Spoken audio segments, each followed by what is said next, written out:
할렐루야. 1월 26일 월요일 매일 성경 묵상 말씀입니다. 오늘 말씀은 창세기 19장 1절에서 11절의 말씀입니다. 오늘날 우리나라에도 동성애자들이 참 많이 늘었습니다. 정치인들조차 그들의 표를 무시할 수 없기에 그들에게서 표를 얻으려고 성소수자들에 대한 법을 만들고 이러는데 이게 정말 옳은 일일까요? 그러한 법이 있다고 해서 법적으로 옳은 거다 이렇게 정의한다면 세상은 다수와 힘 있는 자들에 의해서 흘러갈 것입니다. 성경적으로 하나님의 창조 질서에서 보면 이건 분명 죄악입니다. 그것도 레위기 율법에 나오는 금하는 일이죠. 선과 악은 다수결에 의해서 결정되는 게 아닙니다. 오늘 본문 5절 말씀을 보면 소돔 사람들이 롯에게 이르되 오늘 밤 네게 온 사람들이 어디 있느냐 이끌어내라 우리가 그들을 상관하리라 라고 합니다. 상관하리라. 이 말은 저들이 동성애를 하겠다 하는 말이거든요. 그 말을 보고 어떻게 하느냐 하겠지만은 이에 롯이 대답을 하는 말을 보면 압니다. 7절에 이르되 청하노니 내 형제들아 이런 악을 행하지 말라. 내게 남자를 가까이 아니한 두 딸이 있노라. 청하건대 내가 그들을 너희에게로 이끌어내리니 너희 눈에 좋은 대로 그들에게 행하고 이 사람들은 내 집에 들어왔은즉 이 사람들에게는 아무 일도 저지르지 말라라고 하는 거죠. 이러한 오늘 소돔성에 관한 내용의 말씀은 소돔 사람들이 극히 비도덕적이고 육체적 쾌락만을 추구하는 죄악에 깊이 빠졌음을 볼 수 있는 겁니다. 그들의 생활은 방종하다 못해 변태적이었으며 공개적으로 악을 행할 정도로 사악하기 거지 없었던 거죠. 이러한 의미에서 소돔성은 성경에서 하나님 심판의 전형적인 예로서 곳곳에 이렇게 등장을 하는 것을 볼 수가 있습니다. 한편 오늘날 우리가 사는 세상 속에도 마찬가지로 소돔과 같은 그런 현상을 연상케 합니다. 도덕적으로 성적으로 극히 타락해서 자주 등장하는 뉴스라든지 오늘날 퀴어 축제 이런 것들 보면 그래요. 오직 자신의 쾌락만을 추구하기 위한 그런 목적으로 살아가고 있는 사람들이 참 많습니다. 이러한 점에서 볼 때에 이 세상도 하나님의 신경을 거슬리고 있지 않나. 하나님 보시기에 하나님께서 어떻게 생각할까 그런 생각이 들어요. 실로 죄악이 극에 달한 소돔에 대하여서 하나님께서 멸하기 위해 두 천사를 그 성으로 보냈던 하나님이셨습니다. 1절에 저녁 때에 그 두 천사가 소돔에 이르니 마침 롯이 소돔 성문에 앉았다가 그것을 보고 일어나 영접하고 땅에 엎드려 절하며 자기 집으로 청합니다. 그때 천사들은 아니다. 우리가 거리에서 밤을 세우리라 했습니다. 왜 거리에서 세울까요? 아무래도 거리에서 세우면 그 죄악을 직접적으로 맞닥뜨리고 대면하기가 쉬웠을 거예요.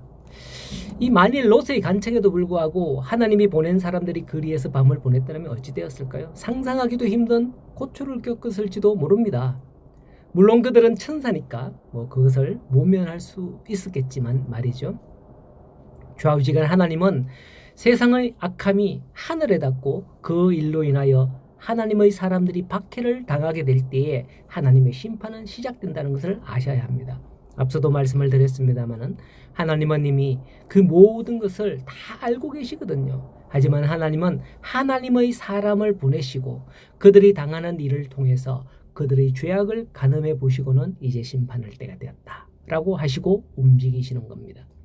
그러함으로 인해서 오늘날 세상에서도 하나님을 믿는 사람들이 악인들과 함께 살고 있지 않습니까?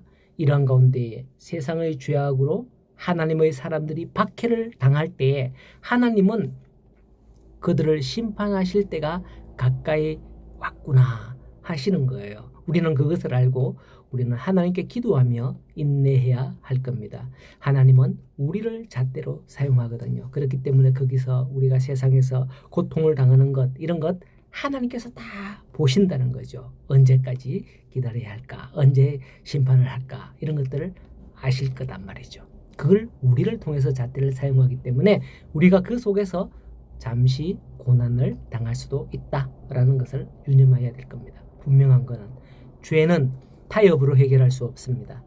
6절에 롯은 자신의 두 딸을 내어주는 조건으로 천사들의 안전 보장을 요구하였지만은 9절에 보면 소돔 사람들은 롯의 그러한 타협 안에 오히려 더 크게 분노하며 롯마저 해하려고 하는 것을 볼 수 있는 겁니다. 9절에 그들은 말합니다. 그들이 이르되 너는 물러나라. 또 이르되 이 자가 들어와서 거류하면서 우리의 법관이 되려 하는도다 라고 하죠. 즉 오늘날 동성애는 일련의 죄악에 대해서 우리 그리스도인들은 그게 죄다 하고 외치고 들고 일었었지 않습니까? 이러한 때 세상 사람들이 하는 말이 이와 같은 거예요. 아니 너희가 우리 법관이냐? 법이 있는데 왜 법대로 하지 않고 자꾸 법을 이렇게 하느냐라고 하죠. 참 희한해요. 우리 기독교인들만 이게 죄악이다고 외치는 건가? 보면 우리나라 전통적인 유교 사상 이런 유교인들은 불교인들은 이거를 그대로 용납하는가? 참 신기하죠. 과거 전통은 안 그랬잖아요. 우리나라가.